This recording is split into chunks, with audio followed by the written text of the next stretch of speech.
What's going on, everybody? It's AG here. Today, we're going to be taking a look at my way too early 2025 preseason top 25 for next college football season. Now, there's still a whole lot that is subject to change. You know what I mean? So we've got guys in the transfer portal. We've got NFL draft stuff, NFL stuff that's going to take effect. We'll talk about that here in a little bit when we get to it.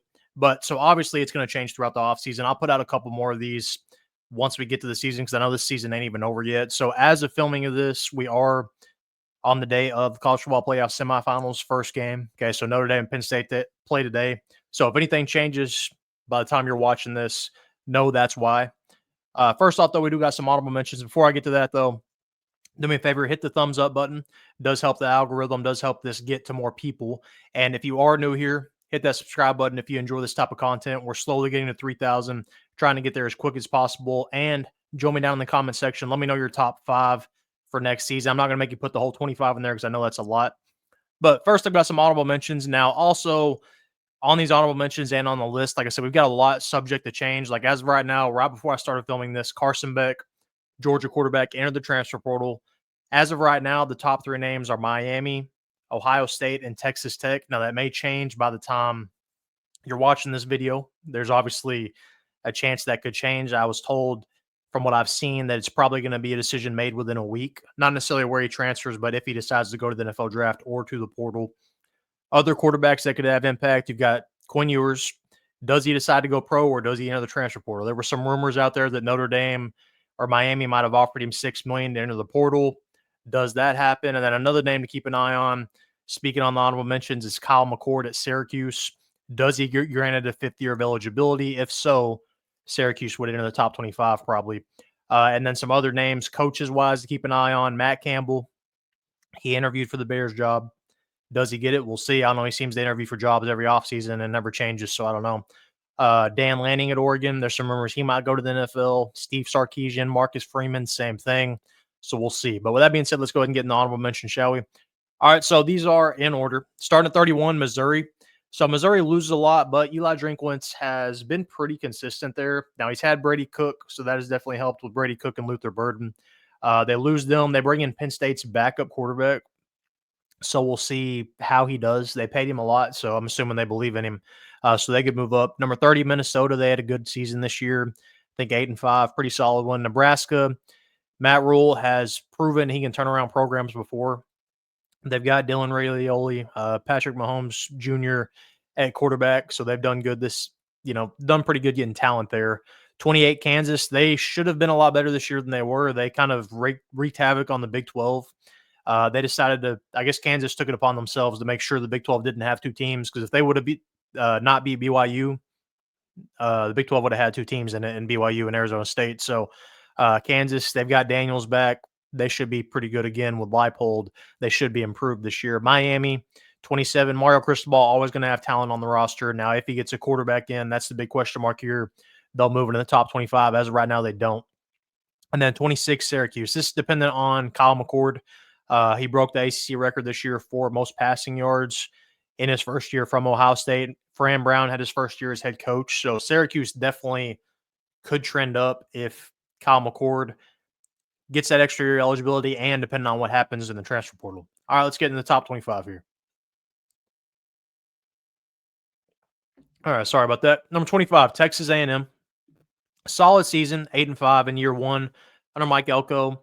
Why are they here? They had good losses. So everybody that you see on here, I'm going to have what they did this season and then why I have them on this list. A&M, 25. Marcel Reed kind of came in middle of the year for Connor Weidman, did a good job, and kind of gave just a different element of the offense. They kind of had spurts where they looked good, and then other times they didn't look good. Like against LSU, I thought they looked good. And then other than that, though, Marcel Reed didn't quite look unstoppable like he did for a little bit there. I mean, they had good losses, though, Notre Dame, Texas. So they had flashes at times, and I think they'll get better because Mike Elko won at Duke, too. Number 24, Arizona State. Made the college football playoff this season under Kenny Dillingham. Good job. Why are they here? So they can build upon the success. Sam Leavitt, I thought he looked impressive in the college football playoff. Didn't have the best weapons. Their best receiver was out in Tyson. They lose Cam Skattebo. That's going to be their big loss at running back. Can they replace him? Can Sam Leavitt step up and kind of be more relied upon in the passing game? We'll see. But great season, making the college football playoff, gave Texas all they wanted in that matchup.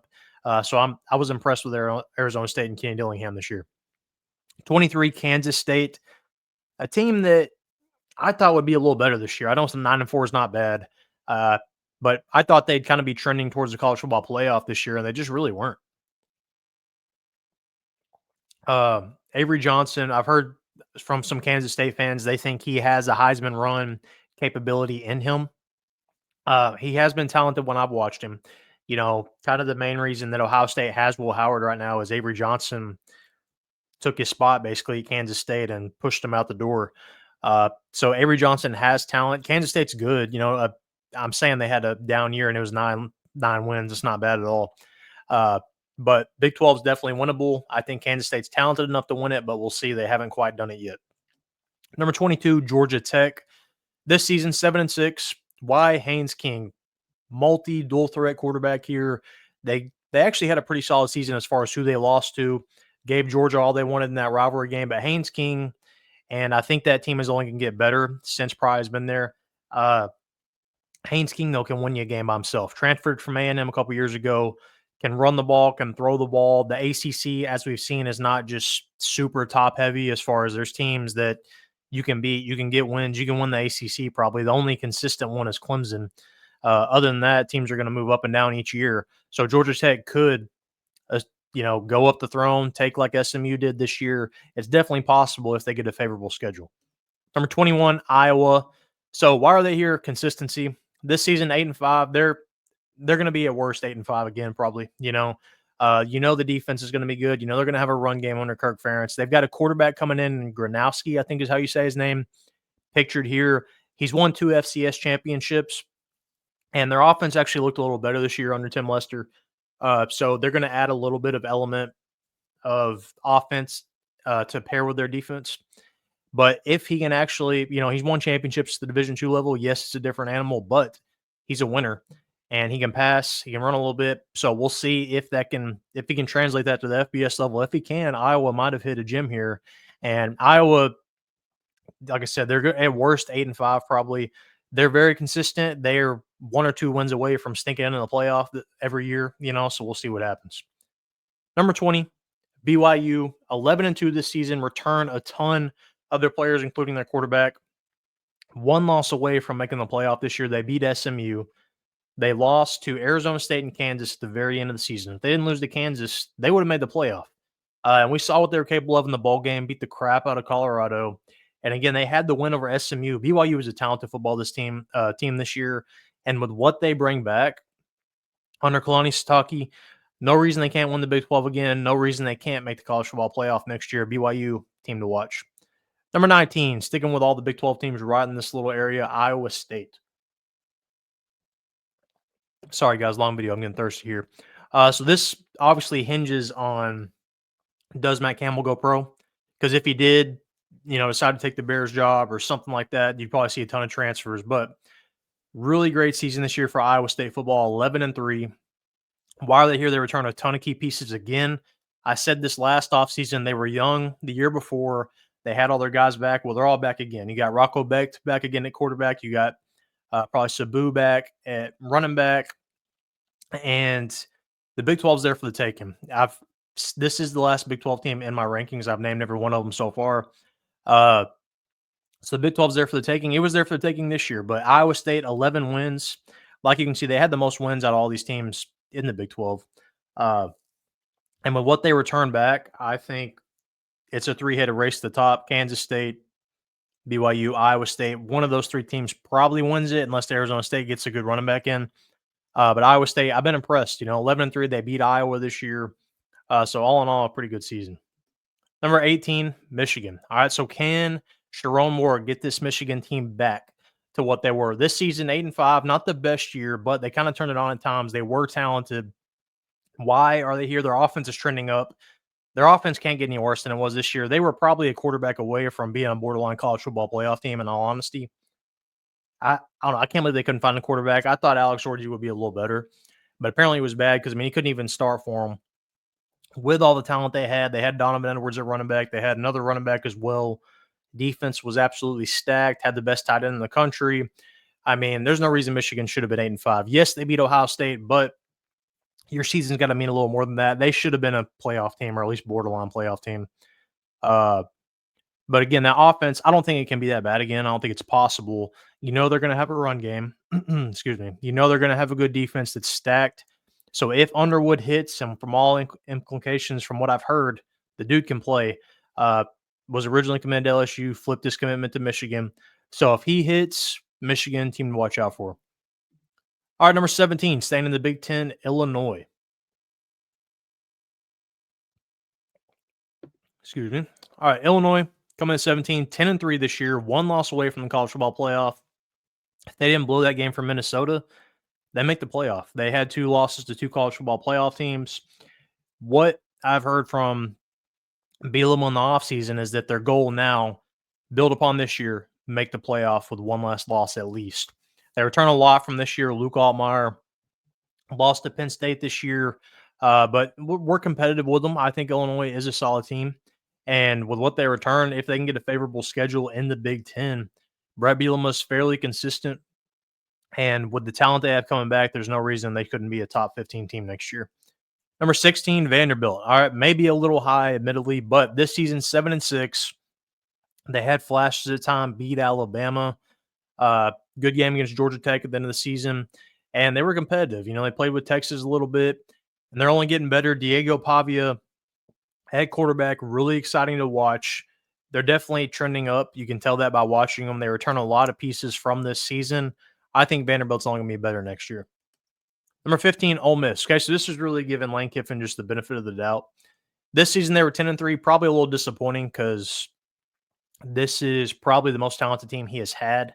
And they're going to take a big step back talent-wise next year as far as having to replace it. Now, how big will the drop-off be? We'll see. But you had Jaxson Dart. He's gone to the NFL probably. So how are you going to replace him? And when you do, what kind of pieces do you have around him? Okay, because you lost a lot on defense. You had the number 1 transfer portal class last year. Now they're probably capable of having that again. We'll see. But I mean, there's stuff for the taking in the SEC. You know, the pecking order is changing. Alabama's going to drop a little bit with Nick Saban gone now. And we saw this year Alabama's a little shaky. But Ole Miss, if not this year, when is it going to happen for Lane Kiffin? Because I really thought they would have made the playoff this year. They were in that argument at the end, you know, were they one of the 3 teams that deserved it? I don't know. I mean, they had flashes for sure. They spanked Georgia. I'll give them that one. But with what they lose, who's the quarterback that replaces Jaxson Dart? As of right now, it's going to be this guy, Simmons, that I have pictured here. But who is the quarterback that replaces Jaxson Dart? Can he replicate that type of production? Because Jaxson Dart was a heck of a quarterback. We'll see. If so, Ole Miss, they should be okay, I think, with Lane Kiffin as the head coach. He's pretty consistent now at Ole Miss. All right, number 14, Louisville. All right, this season, 9-4. Jeff Brohm is very consistent as a head coach, whether it's at Purdue, whether it's at Louisville. He's a top 25 coach in the country, no doubt. But this year, 9-4, but really they were like 1 or 2 losses away from sneaking into the playoff. Lost to 3 college football playoff teams by 7 each, okay? Lost to Notre Dame by 7. Lost to SMU by 7. I think they lost to Clemson by 7. And they beat Miami. Their only other loss, I think they lost Stanford or something. I don't know how they lost that game. But if you take that loss away, you've got a win over Miami, and then you've got those 3 losses all by 7 each. So you lost to 3 college football playoff teams by a combined 21 points. You're doing something right. They bring in Miller Moss from USC. I think he's going to uplift that offense a little bit, give them a little explosiveness they usually don't have under Jeff Brohm. I think Louisville's trending up. Give Jeff Brohm a few more years there. Louisville's going to be a consistent top 15 team in the country. Number 13, Florida. Maybe a little high, but they definitely were trending up at the end of the year. This season, 8-5. They decided to run it back, give Billy Napier another year. You've got DJ Lagway back at quarterback. They, this year, despite playing the toughest schedule in the country, really solid year, I thought. 8-5, beat LSU and Ole Miss. 2 really good teams that one I haven't talked about yet, one I already talked about, but 2 really consistent teams in the SEC. And Florida's trending up. Like I said, you got DJ Lagway there. He's going to win games by himself sometimes. And they probably should have went to him earlier. I know Billy Napier was trying to get wins under his belt so he could keep his job at the beginning, so you had to go with Graham Mertz. But I've been impressed with Lagway. I've been impressed with Florida this year. And Billy Napier, he was good at Louisiana. I'm surprised it hasn't worked at Florida just yet. But with the tough schedule they had this year, if he can build upon that and keep the talent he's got, because he's got a lot of talent coming back next year. He's got a lot of talent coming in probably. Uh, if they can run that back, improve upon it, I think Florida could make the playoff next year. All right, number 12, SMU. This season, college football playoff appearance, really good season. Lost to BYU, lost in the playoff. Now, they didn't look too good in the playoff, but I think Penn State's good. But their first year in the Power Four, moving to the ACC from the American Conference, they made the college football playoff. And that's pretty impressive in its own right, because usually you don't see that. But with the transfer portal now, the transfer portal area, you can completely revamp a team, a roster in 1 year. And that's what they did. Kevin Jennings didn't have the best showing in the playoff, but he put up some crazy numbers. I think he's going to be a year older, a year better. Rhett Lashlee is a pretty good head coach. They bringing in Tyler Van Dyke as the backup quarterback, former Miami quarterback. So SMU, I think, is only going to build upon this, what they did this year. They've got enough coming back. There's no reason they can't make the playoff once again. Number 11, Alabama. This season, 9-4. Really, why are they here? I'm just giving them the benefit of the doubt here. Kalen DeBoer has proven he can win, whether it's at Washington, whether it's at Fresno, wherever he's been. Alabama's going to have a lot of talent. Ryan Williams pictured here, superstar receiver. Real question for them. How do they replace Jalen Milroe?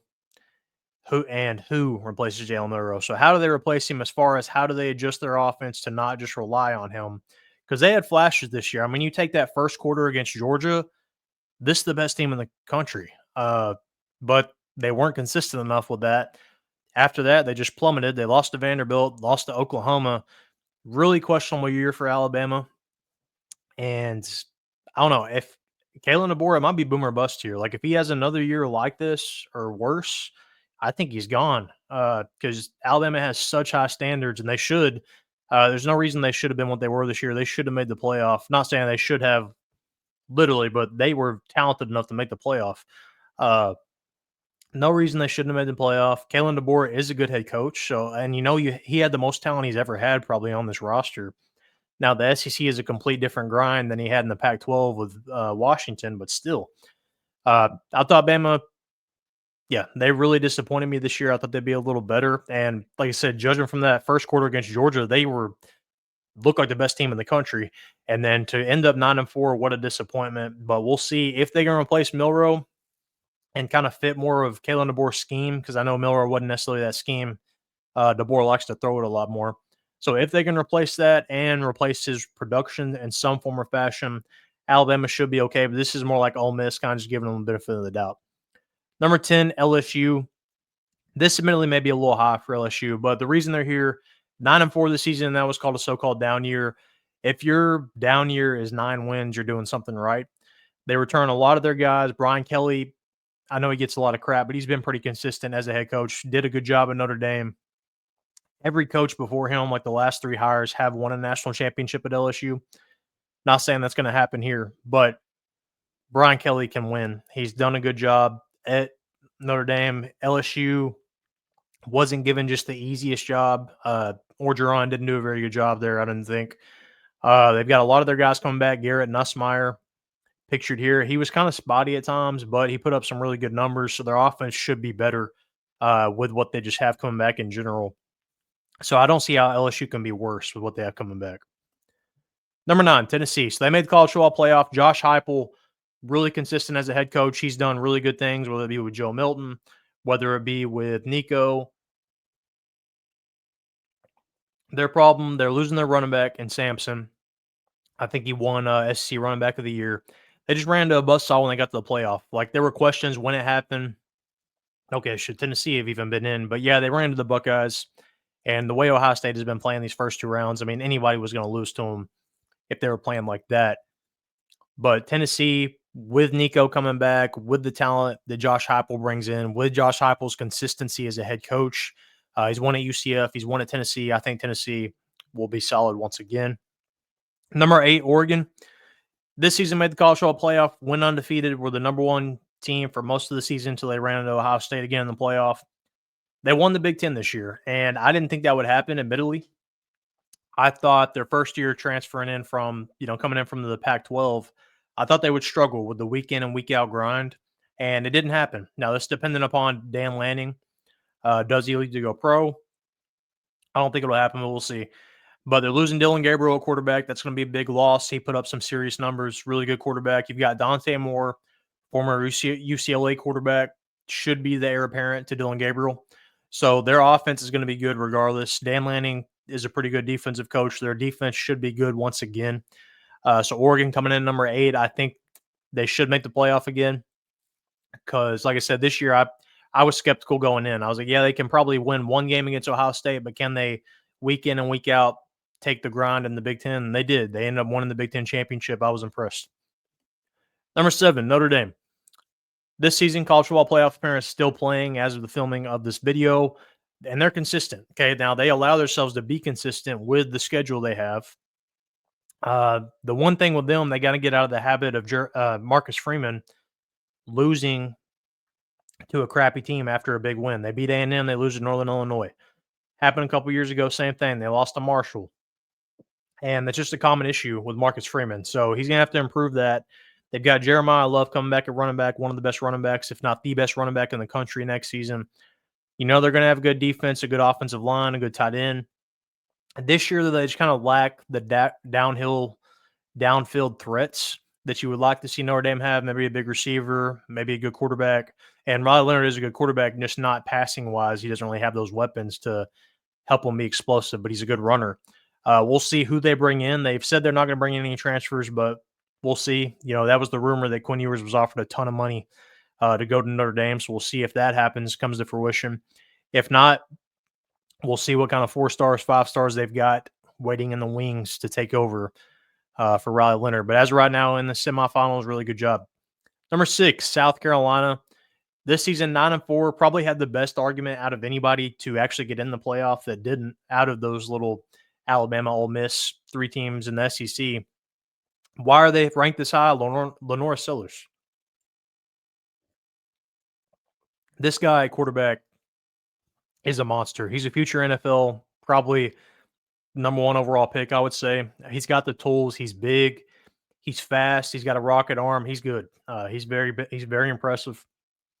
South Carolina's probably only going to get better, I would imagine, with what they're going to bring in the portal, with the talent they've got coming back. I think South Carolina makes the playoff next year. Beamer has them trending up, and as long as you got Lanorris Sellers, you got a chance because he's the best player on the field at all times. Mike will win the Heisman next year. Number 5, Clemson. All right, Dabo Swinney, really consistent. They made the college football playoff this year. Good game against Texas. They actually played Texas a lot tighter than I thought they would. Cade Klubnik is back for another year, and he's only gotten better each and every year. And I think with him coming back, with the roster they have coming back, Clemson probably going to get a bye in the playoff. I figure they'll win the ACC. We'll see. Obviously, you never know. But Clemson, with what all they have coming back, there's no reason they can't make the playoff once again. Dabo is consistent. He's starting to, look a little in the transfer portal, which could help them out because that's been the issue with Clemson is they lose guys at the portal, but they don't get anybody back. If they start bringing in guys from the portal, Clemson's only going to get better. Number 4, Georgia. College football playoff appearance. They lost Carson Beck. Gunnar Stockton comes in, had a really good performance, I thought, in the playoff against Notre Dame. Why are they here? Kirby Smart, he is consistent. He's the best coach in the country. And they're losing some key pieces. This year, they just, in that playoff game, Gunnar Stockton did a really good job. He just had no help. Defensively, Georgia was good. It wasn't on their defense. Just offensively, running backs, receivers, tight end, they didn't have any help. So that's got to be addressed, whether it's guys getting a year older, whether it's bringing guys in the portal, I don't know. But that has to be addressed in some form or fashion, or Georgia's going to lack, kind of the upside some of these other teams have just because their receivers are so fast and big. Their running backs are so good. Georgia's got to address that if they want to get back to what they have been previously. Number 3, Penn State. Now, this hinges on Drew Aller.